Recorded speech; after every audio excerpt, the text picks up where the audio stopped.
wale ɲuman dɔn ka kɛ k'a di Hɔrɔn TV filɛbaga bɛɛ lajɛlen ma. Aw bisimila yelen jɛmu kɔnɔna na. Bamananw ko ten, dɔ min, dɔ foro, dɔ mugan, kun wɛrɛ t'a la a ka se kɔnɔbara la kɔ. Jɛmukan in sekun tɛ dɔwɛrɛ ye ka se ka aw baro, ka tila ka aw kalan, aw ka se ka fɛn caman faamuya diɲɛlatigɛ taabolo la, ka fɛn caman faamuya Mali taabolo la, ka fɛn caman faamuya fɛnɛ politiki yɛrɛ taabolo la.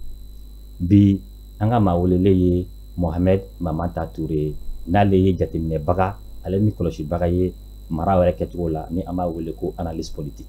Mohamed Mamanta Ture, i ni ɲankuma. Aba i ni ɲankuma, n b'i fo ka Hɔrɔn TV a promoteur Maliki Konate k'a fo, ka aw ka baarakɛlaw bɛɛ lajɛlen fo, ani maa ma tulo banna ni maa ma bɛ kan an filɛ Jabaranin kan nin wagati in na. Ayiwa an bɛ i fo, i nana ka na an ka wele jaabi. Hɔrɔn TV baarakɛla bɛɛ lajɛlen fana bɛ i fo. Bi an bɛna baro kɛ Mali yɛrɛ politiki kan. Politiki jumɛn bɛ yen an kan ka se k'a kɛ walasa ka an ka jamana in yɛrɛ k'a bɔ nɔgɔ la, an ka se k'a fɔ ko alhamdulilayi. Bɛna kɛ an ka wulada in na baro ye. Mais yani an ka don kɔnɔna na fɔlɔ, an b'a daminɛ fɔlɔ analyse politique, ni o ye jateminɛbaga ale ni kɔlɔsibaga ye politiki kɔnɔna na, baara jumɛn don? Barisa bamananw ko ten ko lakɔlɔsilibaga wɛrɛ bɛ kɔɲɔmuso la min ni a cɛ tɛ kelen ye. Politiki fana na lakɔlɔsibaga wɛrɛw b'a la min ni politisiyɛnw wɛrɛ tɛ kelen ye, ni o ye aw n'aw ɲɔgɔnnaw ye. Ayiwa n'an ye e ɲininka ko analyse politique mun de don? Ayiwa i y'a fɔ cogo min na, foli bɛ lakuraya ka si bɛɛ lajɛlen yɔrɔ, aw de ni foli ka kan parce que n'a ma ɲɛ k'a fɔ aw de bɛ anw wele ka na aw ka plateau kan ka tila ka maaw kalan ka maaw kunnafoniya, foli belebele ye aw yɛrɛ ta ye. I y'a fɔ cogo min na, analyse ye mun ye ou bien jɔn don? I ye analyse politique fɔ, analyse politique bɛ yen, domaine o domaine n'a bɛ diɲɛlatigɛ in kɔnɔna na, analyse bɛ a bɛɛ lajɛlen kɔnɔ. Musaka ko, politiki ko, denbaya bɛ sigi cogo min na, ani dugu yɛrɛ lakana ko a bɛɛ lajɛlen. Bon n'i nana politiki minɛn kɔnɔna na, donc analyse politique ye maa ye maa min bɛ sɛbɛnw ɲini ka maaw ka kumakanw lajɛ, ka jateminɛ kɛ ka fɛsɛfɛsɛ. Donc fɛsɛfɛsɛli nin bɛɛ kɔfɛla la, a bɛ hakilina min ye a ko kɔnɔna na, a bɛ na ni o hakilina ye ko o fɔ maaw ye. Donc na gɛlɛya min bɛ yen nɔ, mun kan ka kɛ ka gɛlɛya nin bɔ yen nɔ, o gɛlɛya fana o solution a bɛ na n'o fana ye, a bɛ o fɔ o ko kɔnɔna na. A bɛ komi hakili jagabɔla don nka bilasirabaga fana de don. Donc analyse o ye o de ye. Donc n bɛ se ka min fɔ a kan kuma surunya la, o ye nin ye. Ayiwa halisa Mohamed Mamanta Ture, an tɛ sɛgɛn an tɛ ɲinɛ ɲininkaliw la, ko mɛn dan ye mɛn tigila ye. N'a ma ɲɛ e yɛrɛ ye analyse politique ye, analyse politique ka baara n'i bɛ se ka don a kɔnɔ dɔɔni ka walawalali dɔɔni di an ma. Bon analyse politique ka baara bɛ taa sira damadɔw fɛ. A sira dɔw ye k'a fɔ ko politiki mɔgɔw u ka taabolo, donc a bɛ se ka kɛ i b'a sɔrɔ projet de société b'u bolo, ou bien u ka parti yɛrɛ taabolo, ani u bɛ discours minnu kɛ olu kumacogo ninnu. Donc maa min b'i sigi ka u lamɛn u ka kuma fɔta la, k'u ka sɛbɛnw ta k'a lajɛ, u ka sɛbɛn min bɛ u ka taabolo tile ani minnu bɛ majɛ min bɛ kɛ, k'i sigi k'a lajɛ, ka a hakili jagabɔ, ka fɛsɛfɛsɛli kɛ a ko kɔnɔna na, ka a dɔn k'a fɔ bon n bɛ se ka nin ko in de fɔ u ka nin sɛbɛn in kɔnɔna na, n bɛ se ka nin bilasira in de kɛ a kɔnɔna na. Majɛ min b'a la tantɔ, ka o ta ka bɔ a ko kɔnɔna na, ka sɔrɔ k'o fɔ a bɛ komi sisan nɔ, ni fini bi i kana a yɔrɔ dɔ ka fɛngɛ bɔgɔ ka seri ka kɛ a yɔrɔ dɔ kan, yari i tɛna fɔ k'i bɛna fini bɛɛ lajɛlen ko, surtout n'a sɔrɔ a ma don fɔlɔ, yɔrɔ min nɔgɔlen don, i b'o o de ta k'o saniya, donc ka sɔrɔ k'a bila ka ja, n'a jara n'i bɛ faire repasser a kan, i b'o kɛ pour que ka se k'a bila a cogoya kɔrɔlen na. Donc analyse politique a bɛ komi maa min bɛ politiki kɔnɔna na, a bɛ lakɔlɔsili kɛ, ka filɛli kɛ, ka bilasirali kɛ a ko fana na, ani a ka hakili jagabɔ ni jateminɛw kɔnɔna fana na. Donc o cogo de don. Ayiwa d'accord, ok, halisa an bɛ taa ɲɛfɛ ni ɲininkaliw ye. Bamananw b'a fɔ ka kumaw la tuguni ko kuma tɛ fɔ tulo faraba ɲɛna, mais a bɛ fɔ hakilima de ɲɛna. Barisa kuma in tɛ, kɔrɔ min bɛ kuma la o de ko don. Ayiwa n'i ye aw fana ka baara in ta k'a lajɛ, a kɛ kun ye kun jumɛn de, a ka laɲini ye fɛn jumɛn ye a kɔnɔna na? A ka laɲini ye pour que ka se ka jamana kɔnɔdenw walawala, minnu m'a fɔ, i b'a dɔn a bɛ fɔ ko kalan ani kodɔn o tɛ kelen. A bɛ se ka kɛ i bɛ taa kalan na, donc i bɛ sɛbɛnbaw sɔrɔ, dɔw b'a fɔ k'u ye docteur, dɔw b'a fɔ k'u ye professeur, dɔw yɛrɛ bɛ fɛn wɛrɛw fɔ min tɛ o kan. O kɔfɛ, mais est ce que dɔnniya bɛ o sɛbɛnba ninnu kɔfɛ? Donc o de ye connaissance ye, donc o de bɛ ɲini ka fɔ. donc maintenant o connaissance min filɛ nin i b'a sɔrɔ i bɛ fɛn fɛn fɔ maa caman y'a fɔ cogo min na u bɛ lamɛnni kɛ mais est ce que u bɛ faamuyali kɛ donc faamuyali ta yɔrɔ o de la analyse bɛ baara de kɛ ka maaw la faamu ka maaw ɲɛ yɛlɛ k'u hakiliw fana na kunu donc o de ye ale donc k'a fɔ ko n ye analyse ye diplôme belebelew bɛ n bolo min b'a to n b'a fɔ ko ne ye dankelen ye n ɲɔgɔn t'a la o tɛ dɛ aw bɛ ɲɔgɔn dafa ko kɔnɔna na fɛn dɔ bɛ yen nɔ e b'o dɔn domaine dɔ la ne t'o dɔn ne fana bɛ dɔ dɔn domaine dɔ la ne b'o dɔn mais bi n'i y'a jateminɛ i b'a ye k'a fɔ maa caman b'a fɔ k'u ye analyse ye mais u bɛɛ don domaine bɛɛ kɔnɔ i tɛ se ka domaine bɛɛ dɔn parce que fɛn dɔ bɛ yen nɔ i b'a sɔrɔ i kun tilenna ye lakana ta yɔrɔ analyse ye i b'i tile lakana ma i ta ye politique i b'i tile o ma souvent a bɛ se ka kɛ politique lakana b'a kɔnɔna na nka i bɛ se k'o fana kuma fɔ ka dan hakɛni dɔ de la donc mɔgɔ wɛrɛw bɛ yen nɔ minnu fana ka baara ye o n'a a ɲɔgɔnnaw caman de donc o de bɛ maaw bɔ ɲɔgɔn na juste pour que ka se ka fɛn walawala maa minnu ma a kuma bakuruba girimanw faamu donc olu b'a faamu nɔgɔya la cogo min na parce que i b'a dɔn quoi an fɛ yan nɔ i b'a ye n'an ka faama ninnu u bɛ u jɔ ka kuma jamana kɔnɔdenw ɲɛkɔrɔ wali n'a aw bɛ ka ɲininkali tɛngu u la nanzarakan na u bɛ bɔ ka nanzarakan belebele dɔ yɛrɛ fɔ tuma dɔ la i bɛ taa u ka gafeba in yɛrɛ ta k'a lajɛ i bɛ a kɔrɔ ɲini a la yanni k'a dɔw yɛrɛ ɲɛ sɔrɔ a bɛ gɛlɛya dɛ donc maintenant analyse ka baara bɛ taa nin yɔrɔ bɛɛ la ko o fɛn ninnu ta ka walawala aw ye ka sɔrɔ k'a di aw ma sira surumani fɛ faamuyali bɛ sɔrɔ a la ko ɲuman cogo min na donc kalanna ma kalan n'a ɲɛfɔra i b'i ta sɔrɔ a ko kɔnɔna na. D'accord, an bɛ foli bɛ di aw ma o la kosɛbɛ parce que o ye baara belebele i b'a fɔ ten ko dɔnbaliya ye dibi maa min bɛ kɛ sababu ye k'an bɔ o dibi kɔnɔna na donc ta ye foli ye halisa n'an bɛ taa ɲɛfɛ sisan ni ɲininkaliw ye n'i y'a jateminɛ k'a lajɛ an ye Mali ye yɛrɛma hɔrɔnya ta depuis 1960 mais démocratie ka don an fɛ yan nɔ o 92 donc 91 Musa binni kɔfɛ donc bɛɛjɛ fanga nana ni mɔgɔw b'a fɔ ko damu fanga ou bien bɛɛjɛ fanga bɛ nanzarakan ko démocratie mais o démocratie in yɛrɛ daminɛlen sisan cɛ ni an bɛ vote kɛ ka masakɛ minnu sigi n'o ye président de la république ye an y'a ye k'a fɔ ko dankari bɛ ka kɛ masakɛw ka fanga la nin y'a siɲɛ 3 ɲɔgɔnna ye ka daminɛ 91 ka na bila sisan na dankari ko 3 kɛra masakɛw ka fanga la n'an e yɛrɛ ɲininka e ka analyse ye jumɛn k'a daminɛ Mali fanga 92 la ka na bila sisan na Mali yɛrɛ gestion bɛ cogo di n'o o ye gouvernance ye e ka analyse kɛ jumɛn a ko kan. E ka nin ɲininkali ɲɛna kosɛbɛ parce que jamana kɔnɔdenw fanba u mɔgɔ bɛ nin na parce que kuma caman fɔra anw ye nin jamana in kɔnɔ k'a ta Baba Modibo ka fanga ta don ka n'a bila a bin don n'o kɛra san 1968 la donc Musa Tarawele fana ta o nana kɛ donc maintenant i b'a dɔn an nana ka na don démocratie la cogo jumɛn na an b'a ye k'a fɔ ko farafin jamana damadɔw bɛ yen nɔ min bɛ faransi kanw fɔ u welela ka taa faransi Mitterrand fɛ donc a y'a yir'u la k'a fɔ ko an bɛ tile min na nin wagati in na aw ka jamanaw fɛn dɔ bɛ yen nɔ ni o ye démocratie ni dɔw b'a fɔ ko bɛɛjɛ fanga donc ko o ka ɲi aw fɛ yen nɔ nin wagati la yalasa aw fana ka se ka sanga diɲɛ jamanabaw u ma ko n'o tɛ ko aw bɛ fanga min na taabolo kelen de don donc maintenant fanga ka tilan jamana kɔnɔdenw bɛɛ lajɛlen bɛɛ ka se k'i da don a la cogo min na o wagati la an y'a ye k'a fɔ an ka président min ye ala ka hinɛ la général Musa Tarawele a y'i kanto nanzaraw ma k'a fɔ ko anw fɛ yan nɔ Mali la anw ka démocratie bɛ anw bolo yan nɔ kabini an bɛnbakɛw ka wagati n'i ye kurukanfuga ta k'a lajɛ i b'a sɔrɔ k'a fɔ ko kurukanfuga charte minnu bɛ yen a ka kɔrɔ ni nanzara ninnu bɛɛ lajɛlen ka charte olu bɛɛ ta fɔra anw ta kɔ ni a y'o fɔ k'a fɔ ko anw ka démocratie bɛ anw bolo yan nɔ kabini o wagati nanzaraw fana y'a ye k'a fɔ ko bon ko sisan ko nin cɛ in bɛ fɛ ka ban anw ta ma parce que an y'a ye k'a fɔ ko général Musa kelen de y'a fɔ k'ale bɛna Mali bila ka taa japonɛw ka l'école la donc yalasa an ka se ka kalan kura sɔrɔ ka jɔsen kura wɛrɛ sɔrɔ min tɛ faransi ni Russie la ou bien jamana wɛrɛ tɛ donc n'a ma ɲɛ a bɛ kɛ Mali bolo ka don maa caman bolo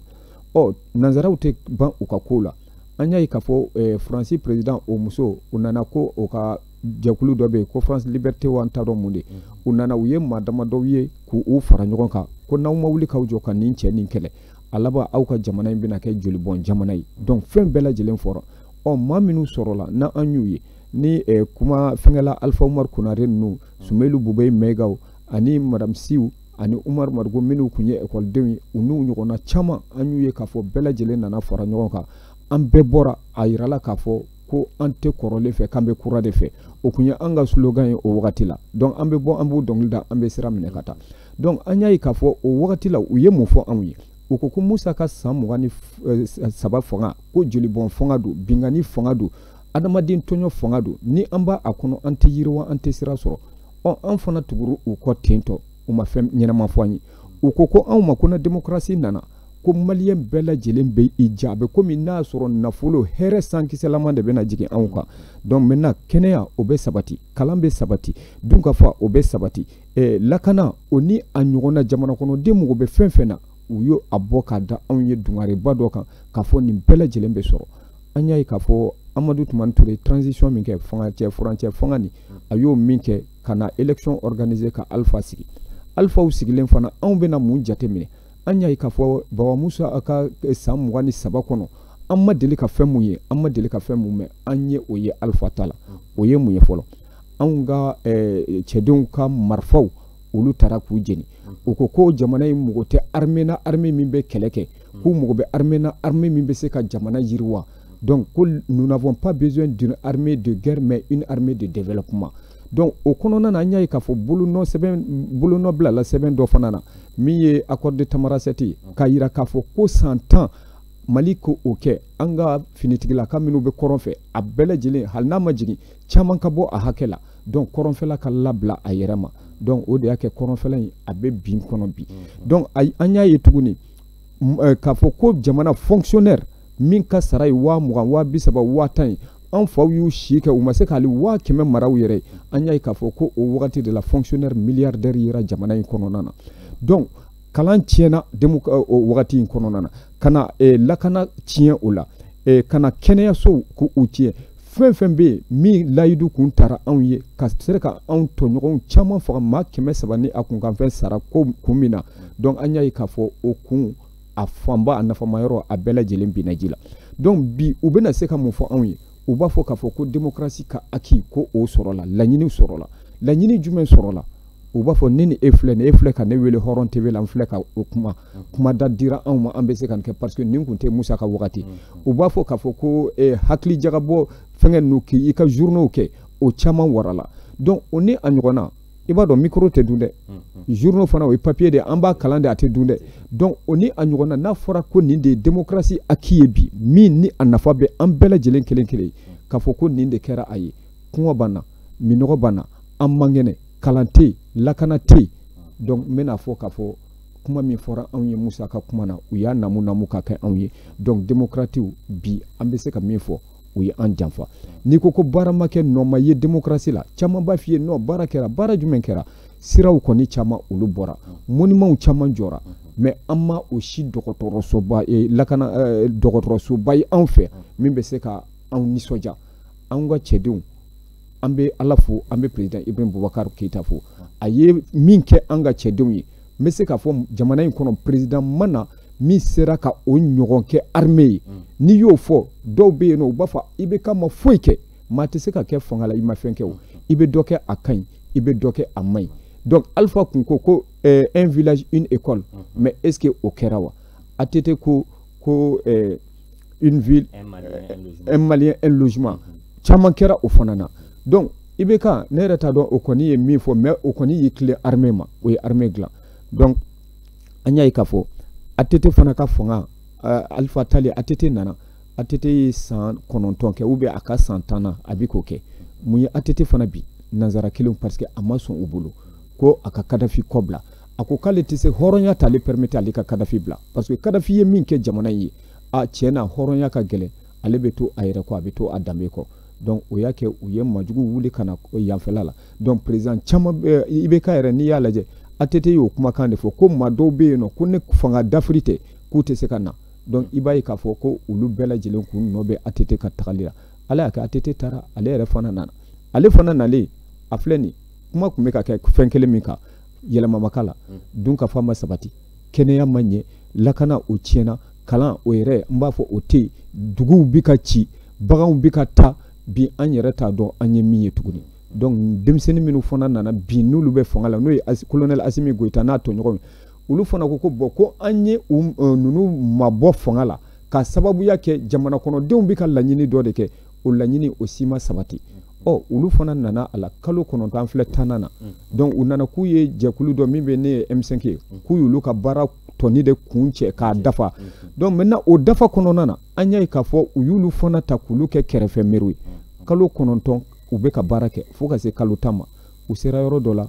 u yɛrɛ y'a ye k'a fɔ ko tiɲɛ yɛrɛ la anw ye ko in ta ni dusu ye cogo min na ani k'a ta ni fanga ye anw tɛna se ka kɛ u taara cɛkɔrɔba min ta ka bɔ foro fana na n'o ye bandaw ye bandaw fana nana n t'a dɔn u kɔni bɔra ka kumabaw caman fɔ a ye nin kɛ mais an bɛ min fɔ toujours kuma in tɛ o an mago bɛ kɛwale de la bi maliyɛn mago bɛ kɛwale de la an sɛgɛnna an tɔɔrɔla san 61 an bɛ o la ɲina an ka indépendance yɛrɛ ta in an b'o kɔnɔna na n'a fɔra ko san o san yani an ka taa ɲɛ ka san sɔrɔ an bɛ seginna an kɔ de donc tuma o tuma ni faama fɛn fɛn bɛ fanga la n'u y'o ta k'o sɛmɛ fɛn dɔ bɛ fɔ o kan an bɛ taa wagatini kunkurunin kɔnɔ a fɛn bɛɛ tiɲɛ bɛ tila ka dɔn IBK taara kun min na an ma tɛmɛ kalo 3 kan u y'a bila a ka masakɛya minɛn kɔnɔna na k'a ka cabinet former ka d'a ma donc ça veut dire que IBK minɛkun kun t'a la min kɛra na i b'a dɔn fɛn kelen bɛ yen an k'o fana fɔ ɲɔgɔn ye maa minnu ye kɛlɛ kɛ k'a fɔ k'olu de ye démocrate ye ko ka Musa Traoré gɛn parce que ko o ka fanga ye jelibɔn fanga ye bi an b'a ye k'a fɔ o maa kelen minnu n'u y'a sɛbɛn an ka sariya sunba la ko coup d'état o kɔnnen don an b'a ye k'a fɔ olu démocrate kelenw de bɛ ka coup d'état dɛmɛ o de la bi n'i ye a ta k'a lajɛ i b'a ye k'a fɔ n bɛ n'a fɔ ko démocratie a kɛlɛbagaw a natibagaw minnu bilala anw ye kunu an b'a fɔ k'u bɛɛ lajɛlen échouera u ka échec ye mun ye k'a ta depuis 91 min Musa binna 92 président démocratiquement élu nana ka n'a bila fo an filɛ yɔrɔ min na bi don o don olu de bɛ kala don mɔgɔw la ka mɔgɔw lawuli ɲɔgɔn contre la bi an filɛ nin yɔrɔ min na jɔn bɛ ɲɛfɛ bi jɔn ye premier ministre ye an k'a ɲini an k'o fana dɔn aw ye maa min kɛlɛ ko san 23 jelibɔn fanga don Sogɛli yɛrɛ n ka maaba don n ka maa ɲɛnama don wa Sogɛli de tun ye ne ka idole ye n'a kun taara yɔrɔ ne bɛ taa juste pour que k'a lamɛn k'a filɛ tellement kumakan min b'a da kumakan sabatilen don a jɔlen don Sogɛli a ma a ka kɛlɛ bila kabini Musa binna k'a fɔ k'a y'a ka impère nin créer fo an filɛ nin sira kelen de b'a bolo an bɛ se ka fɛn bɛɛ fɔ ma adamaden de wagati dɔ bɛ kɛ i bɛ fɛn dɔ fɔ i bɛ tila ka fili o kumakɔrɔ o bɛ n'i minɛ mais i bɛ taa i bɛ tilen dɔɔni ka taa c'est pourquoi an b'a fɔ tuma dɔ la kuma man ɲi n'i bɛ kuma i k'i hakili jagabɔ i ka miiri yanni i ka bɔ i da o de la faama caman bɛ yen u ka kɔrɔlen b'o minɛ en 96 ka se 17 ninnu ma Sogɛli ka impère bɛ na tuma min na n'i ye parti baw ta komi Adema ka parti baw ta komi Seniri o ni a démocrate tɔ minnu ye kɛlɛ kɛ u bɛɛ lajɛlen ko k'olu ni Sogɛli tɛ sigi kɛnɛ kelen ka kuma tɛ ka u bolo don minɛn kelen kɔnɔ ko ka kuma kunu u y'o fɔ Sogɛli tora kɛrɛfɛ den na kɛrɛfɛ mairie la ATT nalen de ye Sogɛli ta k'a don a ka gouvernement na k'a kɛ ministre Sogɛli ma a bila IBK fana nana IBK y'a ta Sogɛli ma a bila a kɔni ka kɛlɛ n'a ka fɛn ye min ye Musa ka san 23 bilan a b'a défend wa a b'a défend jɔnniw kan minnu ye Musa kɛlɛ k'olu ye démocrate ye wa a débat o débat i b'a sɔrɔ a bɛ san sɔrɔ u kan a b'u ni tiɲɛ fana cɛ donc maintenant an y'a ye k'a fɔ kunu Musa min kɛlɛla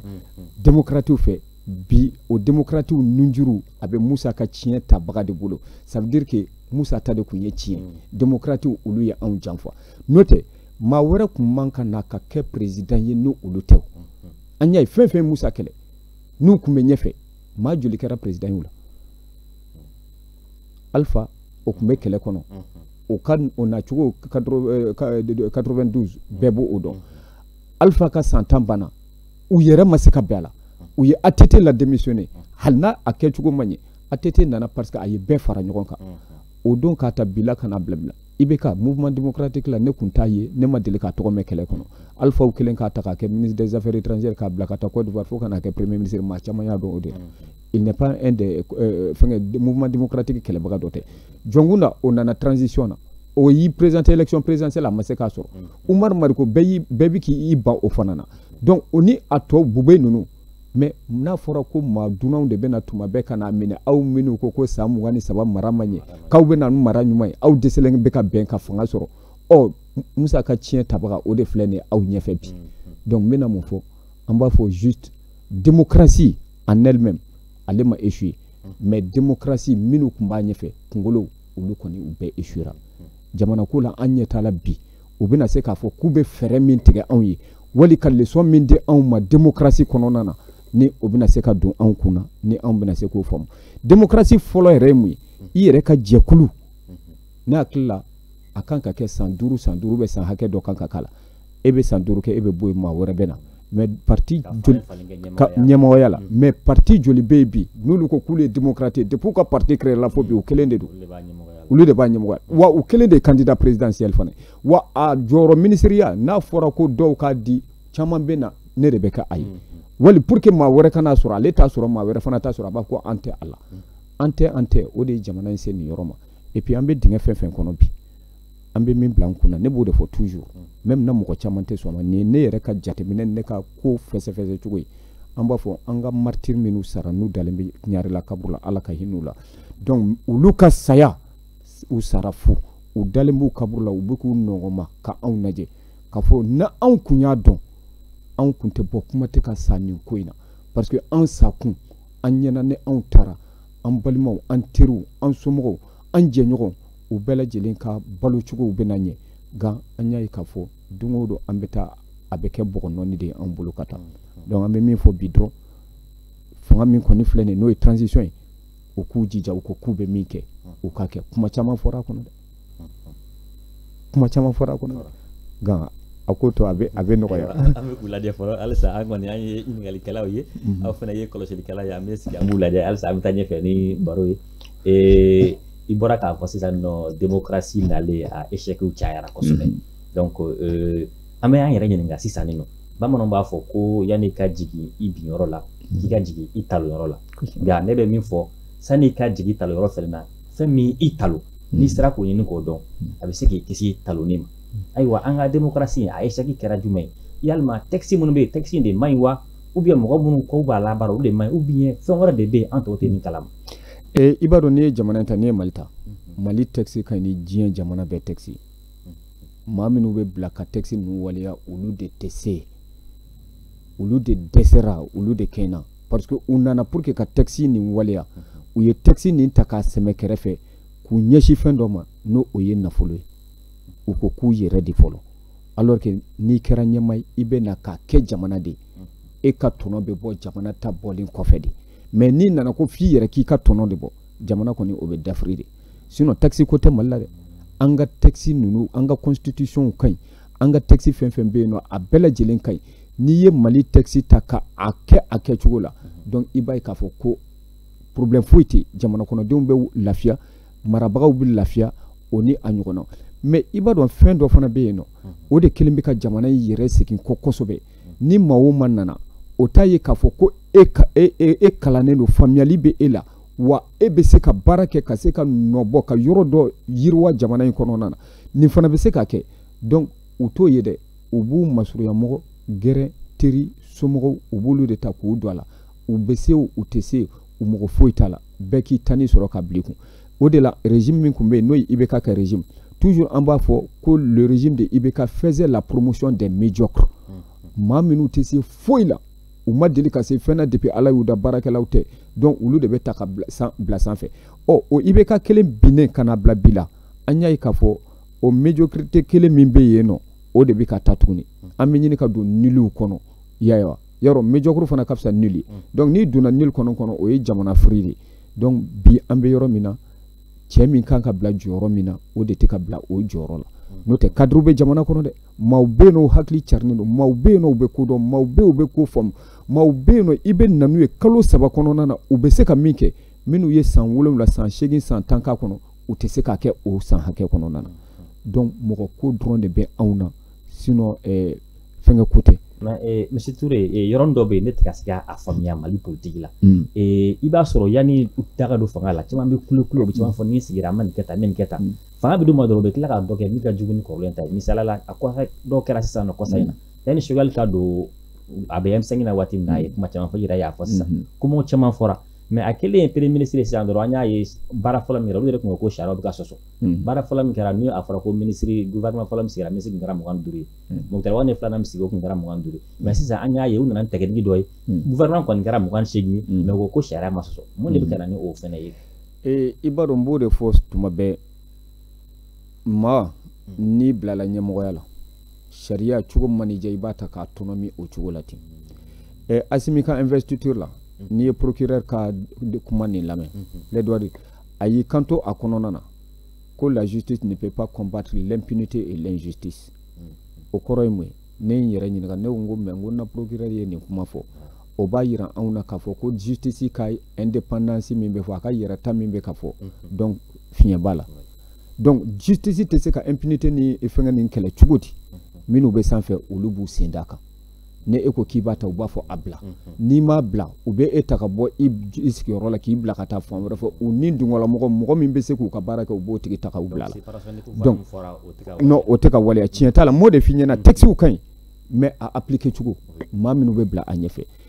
Choguel ninnu ta n b'o o de fɔ mɔgɔw ye ATT ala ka hinɛ a la n sigilen ɲɛsinnen filɛ photo ma ATT ko tuma min a ye coup d'état kɛ Musa la en 91 a ko ale kun t'a dɔn ko Mali marali ye koba ye ko fo don min ale taara ka na sigi Musa ka bureau kɔnɔ tabali kɔfɛ k'ale y'i sigi ka tabali yanga lajɛ k'i yɛlɛma ka bureau lajɛ k'ale ko Amadu ko baara de b'i bolo ko k'a ta o don na fo ka na transition ban ko ale ma lafiya y'a ɲɛ la o de la ATT ko fatɔ ni lalatɔ de bɛ kɛ Mali président ye donc n'i ye o ta k'o lajɛ an bɛ fɛn dɔ fɔ mɔgɔw ɲɛna c'est pourquoi n b'a fɔ n'i bɛ kuma i k'i hakili jaga bɔ fɔlɔ i miiri yanni k'a fɔ kana jama ye dɔrɔn ka jama ni dungɔrɔ kuma fɔ Choguel filɛ nin M5 kɔnɔna na c'est quelqu'un n ka bonyaba yɔrɔ b'a fɔ halisa a bɛ kodɔn et puis mɔgɔ min don il est très constant donc maintenant Choguel ye kuma caman fɔ a ko sariya constitution bɛ violer la coup d'état n'o kɛra u b'a namu ko non ko démission don démission aw ye président kuturu ta ka taa n'a ye ka marifa jɔ a tɔ na ka bɔ a ka so ka taa n'a ye ka tile 3 tile 4 kɛ dɔgɔkun kɛ a minɛnen bɔ aw bolo ka na sɛbɛnni bila a kɔrɔ ko a ka bɔ a bolonɔ bila la n'a tɛ fɛ ka sa a b'a kɛ donc o ye coup d'état n b'o de fɔ coup d'état min filɛ nin anw ka kan tɛ ko ye nanzarakan de don nanzaraw de y'a dɔn u y'a fɔ min na u y'a fɔ ka taa sira min ka olu de b'a dɔn anw tɛna fɔ k'an b'a ta ka kuma ni namu k'a kɛ anw ni dungɔrɔla ta ye o donc o de ye sariya sɔsɔba yɛrɛ Choguel ko M5 mɔgɔw ko pardon ko Sorasiw ko u bɛ ka constitution violer u bɛ ka charte violer u bɛ ka fɛn bɛɛ kɛ mais gouvernement nana Choguel nana e ka baara fɔlɔ yɛrɛ e ye charte violer parce que ko gouvernement kan ka kɛ au plus a cayalenba maa 25 i ye ministre 25 ta ka délégué 3 bila kɛrɛfɛ nin na u bɛ fɛɛrɛ dɔ fɔ anw ye u b'a fɔ ko c'est purement juridique ou bien c'est purement temps ko u bɛ a contourner il y a pas de contournement tɛ loi la o loi ye loi de sira kelen de don i b'a dɔn ou bien i t'a dɔn donc maintenant ministre délégué o ni ministre u ka sara bɛɛ tɛ kelen wa u bɛɛ tɛ don mobili finman kɔnɔ chauffeur b'u bɛɛ bolo garde corps b'u bɛɛ bolo ministre bɛ min sɔrɔ u b'o ɲɔgɔn de sɔrɔ différence kelen ni min b'u ni ɲɔgɔn cɛ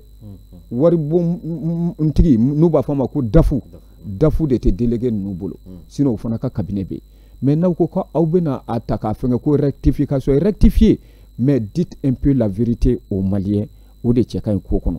c'est pourquoi n b'a fɔ fanga a kuma ani bɔlɔnkɔnɔ kuma fila don o tɛ kelen u ye fɛn fɛn fɔ kɛnɛma an y'o de fɔ n'u nana so kɔnɔ o bɛna kɛ anw sigilen bɛ an bɛ k'u kɔnɔ parce que Choguel n'u u ye fɛn dɔ fɔ ko jamana in baarali a sɛbɛn bɛɛ b'u bolo a technique bɛɛ b'u bolo i b'a dɔn bi bɛɛ mɔgɔ mana wuli bɛɛ b'a fɔ an ka transition dɛmɛ an k'u dɛmɛ ne ko ten an b'u dɛmɛ mais an b'u dɛmɛ ni condition de an b'u lakɔlɔsi an bɛ kofɔli kɛ na min ma ɲɛ an b'u critiquer na min kan ka kɛ an bɛ proposition fana kɛ k'u bilasira n'o tɛ a la anw tɛ don a ko la Choguel ninnu u ko 10 points b'u bolo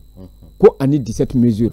donc n'i y'o ta sisan jamana Mali jɔra ka ban pewu olu tilala la o de fɔra kɛnɛma b'a dɔn anw caman bɛ jamana in kɔnɔ an ma kalan bon o de bɛ kalanbali bɛɛ kɔnɔ non na M5 mɔgɔw nana dɔrɔn u ye 10 points 17 mesures min kɛ baara banna pewu Sorasiw fana ye fɛn dɔ fɔ u ka commandant Baba Sise o ye min kalan ko bandaw banna ma Irisiw ka coopération banna ka surafɛn minɛnaw 1230 milliards o ko fɛngɛ parce que u b'a dɔn k'a fɔ o de bɛ maliyɛn nin kan o de bɛ maliyɛn dusu kɔnɔ olu fana y'o min fɔ bandaw banna min ma u ko fara Choguel ka 10 points 17 mesures kan u k'u jija u ka waleya an b'a ye k'a fɔ ko Choguel ka discours a bɛ ka falen depuis boulevard la kabini a ka décret ma bɔ a ko boulevard la ko Assimi y'a ci u ma donc ça veut dire que u bɛ ka kan kelen fɔ donc ça veut dire Sorasiw ani M5 u bɛ ka fara ɲɔgɔn kan maintenant est-ce que u tɛna jamana kɔnɔdenw k'a ɲini k'u bɛna anw de fɔsɔn sisan ka anw kɛ u sago ye o de la an ko an kɔni bɛ yan an b'an hakili t'o la ka bɔ o kɔnɔna na i b'a ye k'a fɔ ko président ka investiture la 150 a ko k'a jɛra fan dɔ kɔ min bɛ bɛn 100 ma a jɛra ko jɛ cogo jumɛn na ko a bɛna kɛ ka kɔlɔn sen ka dɔgɔtɔrɔsow jɔ ka sɛgɛnbaatɔw dɛmɛ o n'o fɛngɛ mais a ma jɛ ko n ko wari in bɛ mara ale de kɔrɔ halisa ka président fɛn fɛn nana o fond de souveraineté ne an bɛ se ka ko fond de solidarité a bɛ yan nɔ o baara kelen de kama n jɛra kɔ ye mun ye trésor public kɔnɔ yan wari ko bɛ anw na sira caman fɛ a fɔ kalo kalo 100,000 a y'a tigɛ a y'a bila trésor la wo bɛ yɔrɔ minnu na ne a y'a sɔrɔ musakako dɛsɛ bɛ yen a y'a bila ka fara o kan 50 n bɛ n jija ka n ka adamadenya sɔnniw kɛ ni o ye min ni n ka sara yɛrɛ fana tɛ kelen ko o kɛ n'i y'o kɛ i ye koba kɛ Shogel Asimi u yɛrɛ y'a yira k'a fɔ ko bɛnkan ani jɛkan fɛn fɛn bɛ anw ni diɲɛ jamana wɛrɛw cɛ an bɛ a waleya cogo la mais kunun ni kun y'u ɲininka dɔw b'a fɔ ko non an tɛ sɔn Faransi ta ma an tɛ sɔn mais mɔgɔ si m'a f'u ɲɛna u la k'a fɔ ko accord de défense min b'a ni Faransi cɛ an b'a fara maa si m'a fɔ u la k'a fɔ ko accord d'Alger min bɛ yen ni Shogel yɛrɛ ye livre bɔ a kan ko accord in an tɛna sɔn ma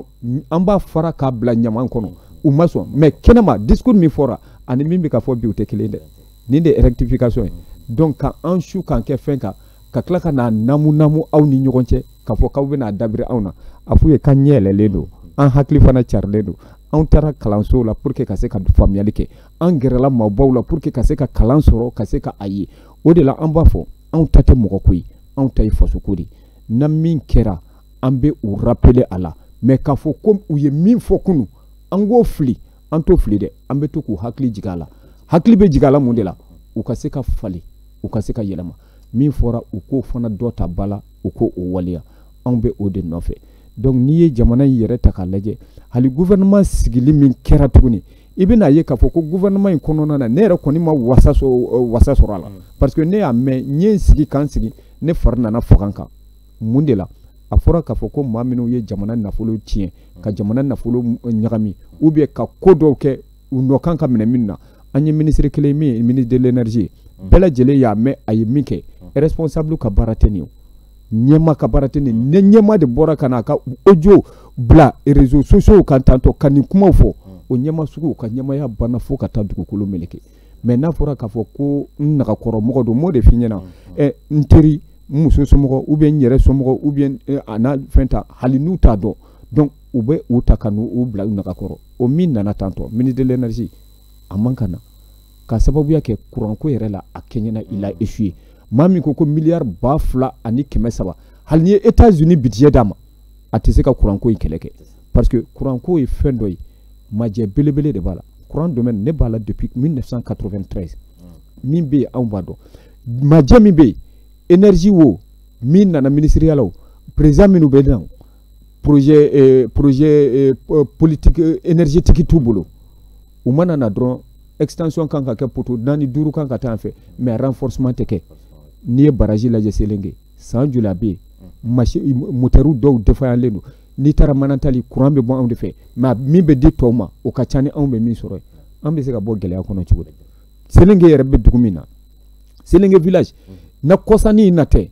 courant kun tɛ Selenge village yɛrɛ la baraji bɛ dugu min yɛrɛ la e bɛ se k'o faamu cogo di mais n'a fɔra k'a fɔ ko maa min nana baara kɔnɔna na a échouera Malick ninnu ye mouvement wuli a kama donc a ma se ka nɔ foyi de bɔ ko la aw y'o tigi ta ka na o kɔrɔ kɔni aw bɛ k'aw tɛgɛ denkɔni de bila aw nun na dɔrɔn k'aw leru bɔ maliyɛnw na bon ministre de l'économie finance fana n'i y'o ta k'o lajɛ kabini a nana an b'a ye k'a fɔ ko musaka ko gɛrɛntɛ nana jamana in kɔnɔ ne hakili la finance fana ye domaine dɔ ye k'a fɔ ko n ye comptable ye jatekɛla banque dɔ la k'an ta ka bɔ comptabilité kɔfɛ ka n'an bila finance kɔfɛ u b'a fɔ ko ministre ya tɛ baara ye ko na cabinet ɲuman b'i bolo segal ɲɛnaman b'i bolo k'i bɛ se k'i baara kɛ non il faut que kunkolonin dɔɔni ka k'i fana na sa mais kunkolo tɛ e la e bɛ na ninnu mana fɛn fɛn kɛ e kɔni b'i bolonɔ de bila la n'i ma fara o bolonɔ bila la e bɛ t'i yɛrɛ sɔrɔ kaso la i ka ministeriya kɔfɛ parce que i ye bolonɔ bila fɛn na i man k'a bila fɛn mun na donc o ni a ɲɔgɔnna caman i bɛ komi jamana in fana kɔnɔ ni maa min ma bɔ bɔlɔn kɔnɔ ka gabakuru fili ka dabarabaya kumaw fɔ ka maaw lagosi ou bien ka fɛn ko sugu dɔw kɛ i tɛ ta ka wele k'i da don fanga la o fana c'est très dangereux jamana kɔnɔ jamana min anw bɛ fɛ ka a ka yiriwa ka fɛngɛ anw ko Mali kura na malikura misali be ka kɛ fanga pour que ka sɔrɔ i ka taa kota ko ni an danbe n'an ka hɔrɔnya t'an permettre an ka min kɛ i bɛ taa o de kɛ donc malikura n b'o de fɔ den kura tɛna bange anw de bɛ an jogo minnu man ɲi k'u ta k'u bila kɛrɛfɛ minnu ka ɲi an bɛ u ta ka taa minnu ka fisa an bɛ améliorer dɔɔni ka taa fo an ka an sago sɔrɔ quand même Choguel ninnu ka nin gouvernement tuguni n bɛna ɲinɛ yɔrɔ dɔ fana kɔ a daminɛ u bɛɛ lajɛlen ko gouvernement de consensus concertation yɛrɛ ma ban fɔlɔ u ma tila ɲɔgɔn consulter la Choguel ma tila o la ani tere taw ye ɲɔgɔn ye ani fɛngɛ mɔgɔ wɛrɛw ye ɲɔgɔn ye donc maintenant dɔw yɛrɛ n'u ka sɛbɛn tatɔ a fɔra u ye dɔ y'u wele k'a fɔ ko ko aw bɛ ka yɛlɛ ko gouvernement liste bɛ ka kala u ko mais k'o bɛ se ka kɛ cogo di donc n'i ye Choguel yɛrɛ lajɛ a ka wuli ka jɔ n'a ka cɛsiri cette liste de gouvernement n'est pas à l'image de Choguel Maïga. Si c'est ça un gouvernement, nan ni gouvernement de ko Choguel de ni gouvernement sigi, disons-nous que Choguel a échoué d'emblée. Ça ne reflète pas son image. Ne kon ka yella. Don te tonto kula. Anga wati bana kaba. Mais yani anga bo baro konna na ambe kuma kalaba dima wole kalaba mi bolo kasi nyemoko ma alen kasi jama do parsa i rega kuma la jamana do ne keleme lamugura sugo e obolo ni mi sigira o ba sa we jamana do na o be boye ama fanto fe amena do wara we no kala kelenke wole kalaba dima be e bolo kasi lambe bako bela jele wele kan laba mi be ne bolo nga wele kan folo abe nyishi président de transition Assimi Goïta Assimi jamana be yoro mina bi abe geleya kono lakanabaliya a warala jamana in fan belebele n bɛ se k'a fɔ kilomètre miliyɔn kelen ni ba fila ni kɔ la hali miliyɔn kelen tɛ anw bolo bilen e dun ko k'i ye kɛlɛmasa ye i ye kalikan de ta jamana ni jamana kɔnɔdenw ni ala yɛrɛ ɲɛkɔrɔ k'a fɔ i bɛ jamana lakana ka jamana kɔnɔdenw n'u bololafɛnw lakana bi an b'o jɔyɔrɔ min na Assimi an y'a ye k'a fɔ ko Mali bɛ ka ci kana wa hali an ka bagan minnu bɛ yen n'i taara dɔgɔnɔ jamanaw na an b'a ye k'a fɔ farabugu dɔ wɛrɛ bɛ yen nɔ sisan nɔ dɛ an b'a ye k'a fɔ ko maajugu ninnu u bɛ ka bɔ ɲafunkɛ zone na u bɛ ka yɛlɛ ka na Moti ka na fo Jɛnɛ ka yɔrɔ bɛɛ lajɛlen minɛ bi an bɛ yɔrɔ min na Jɛnɛ u bɛ weleli kɛ anw na tuma bɛɛ bi misi tɛ yen nɔ bilen misi baw ni kɛmɛw ni fɛnw tun bɛ minnu bolo bagan tɛ yen nɔ a bagan bɛɛ suɲɛna ka taa feere o bagan minɛbagaw fana olu ye maajuguw ye u b'a di maa minnu fana ma olu bɛ anw ni ɲɔgɔn cɛ a y'a lajɛ aw ka wuli ka jɔ Assimi jamana in an ka cɛdenw cɛ zolenw don Faransi o Irisi o an k'an jigi da anw yɛrɛ kan an bɛnbakɛ an bɛ waso ni minnu ye u ma Faransi wele u ma Irisi la wele Babɛnba ko ale bɛ saya kɔrɔ dɔn ni malo ye ni nazarakɛ ka don ale ka Sikaso mara kɔnɔ o y'o min kɛ Assimi wuli ko ɲɔgɔn kelen kɛ jamana yɔrɔ min binnen don hali n'a bɛɛ ma se ka minɛ wagatini kunkurunin kɔnɔ i jija i ka a fanba minɛ filanan o bɛ taa Choguel yɔrɔ Choguel e de ye gouvernement ɲɛmaa ye bi e de ko fɛɛrɛ bɛ e n'i ka jɛkulu bolo ko ka se ka jamana nin fɛngɛ an y'a ye k'a fɔ fɛn fɔra i fɛ i ni maa o maa ye ɲɔgɔn ye inclusivité ma kɛ gouvernement kɔnɔ charte a violé la an b'a ɲini fɛ a ka dan o yɔrɔ ma wuli ka jɔ yala ninnu dabila foliw dabila i tilen baara ma hali n'a sɔrɔ i bɛ tile ka si baara la tile i ka si baara la an jigi bɛ Ala kan an jigi bɛ anw yɛrɛ kan wa an jigi bɛ i yɛrɛ fana kan min fɔra a waleya kabini i mɛnna i bɛ kɛlɛ la i bɛ ka kɛlɛ min kɛ ka fɛn mun défend i jija a fɛn ka waleya kuma laban n b'a ɲɛsin jɔn ma anw maliyɛnw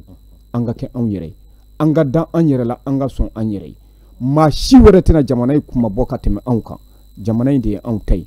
maa ko kɛlɛ nin bɛ musakan di yan nin ka di n ye an k'o diya n ye an k'o bila dusukun fan dɔ fɛ an ka Mali de ta k'a bila camancɛ la wa an ka nin Maliba in n'a y'a sɔrɔ a tɔgɔ dalen bɛ ji la Mali de la an k'a dɔn k'a fɔ Mali porokotorila an bolo a tɔ ye ku de wa ni an man jija na ku in tilala anw na an bɛ woyi ni wayi fɔ an mana taa yɔrɔ o yɔrɔ an bɛ kunnada an bɛ kɛ dunan de donc an k'an jija an ka to an faso la an k'an faso minɛ an ka ɲɔgɔn minɛ an ka kɛ kelen lagosili ɲɔgɔn neni ɲɔgɔn buruja an ka bɔ o kɔnɔ bi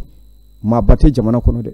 n'i y'i bolo si maa o maa ma an bɛ nin ta k'a kɛ jamana ɲɛbaa ye u bɛ sonyɛni bangi la u bɛ t'i mɔkɛ wolonwula la u bɛ fɛn dɔ bɔ u b'a da i kan donc maliyɛnw an ka kɛ anw yɛrɛ ye an ka to an ka hɔrɔnya ni an ka danbe kɔ hɔrɔn TV mɔgɔw n bɛ aw yɛrɛ fo kosɛbɛ aw ka cɛsiri n'aw ka wuli ka jɔ la n b'a fɔ halisa Ala ka aw ka baara tɔ sankɔrɔta Ala ka jamana in basigi Ala ka jamana kɔnɔdenw tin jɔ ɲɔgɔn na ala kan an bɛɛ lajɛlen kafo kan anw don da kelen fɛ k'an bɔ da kelen fɛ an ka jɛ an ka kɛ cɛ kelen kulusi jala kelen maliyɛn kun bɛ bonya kunu cogo min na dɔ ma far'o kan fɛn kana b'o la maliyɛnya caman bɛ kɔfɛ u b'a fɔ k'a kɛra malo ni kumasuli donc n bɛ bɔ kuma na yan ka hakɛto ɲini kɛ bɛɛ lajɛlen fɛ. Ayiwa ala ka dugawu bɛɛ lajɛlen minɛ ala ka tulo kɛ tulo kunnandi ye an ka se ka baara kɛ ni ladilikan ninnu ye ayiwa Ɔrɔn TV yɛrɛ bɛ i fo i nana ka na an ka wele jaabi an b'i fo la kosɛbɛ ni ce i ni baraji o la ayiwa an minnu fana bɛ ka an filɛ Ɔrɔn TV fiɲɛ siraw fɛ an ka foli bɛ ka se aw bɛɛ lajɛlen ma an bɛ kuma laban ka dugawu kɛ jamana ye ala ka Mali lakana ala ka bɛn ni kelenya sabati Mali kɔnɔ wasala.